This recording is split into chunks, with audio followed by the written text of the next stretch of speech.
Saudara Presiden Joko Widodo Rabu pagi secara mendadak meninjau gudang Bulog di Kelapa Gading, Jakarta untuk memastikan ketersediaan beras.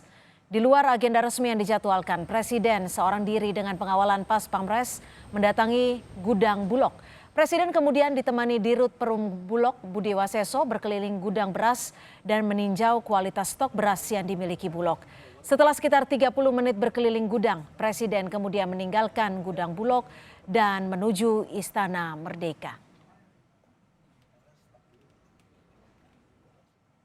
Sementara itu, Saudara, Menteri Pertanian Syahrul Yassin Limpo memantau ketersediaan bahan pokok di Pasar Induk Cipinang, Jakarta Timur. Menteri Pertanian memastikan persediaan beras nasional aman hingga menjelang Lebaran nanti.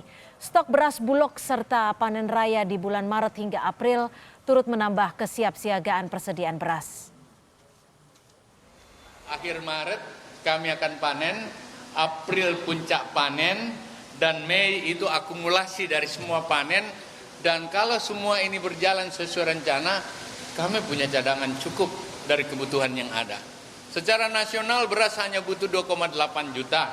Sementara kami punya stok yang ada kurang lebih 3 juta, ditambah dengan panen 8 juta berarti cukup.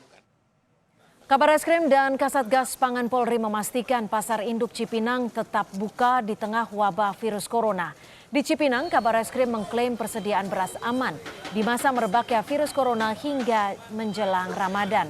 Pasokan bawang putih dan gula akan ditambah pasokan untuk menurunkan harga di pasar.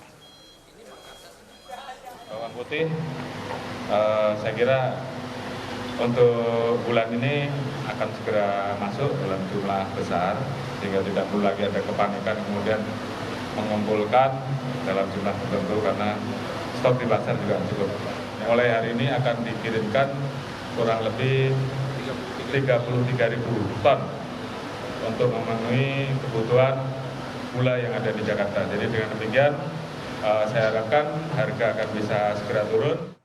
Melalui konferensi pers yang dilakukan secara online, Kementerian Perdagangan membuat kebijakan baru untuk menstabilkan harga bawang putih dan bawang bombay di pasaran.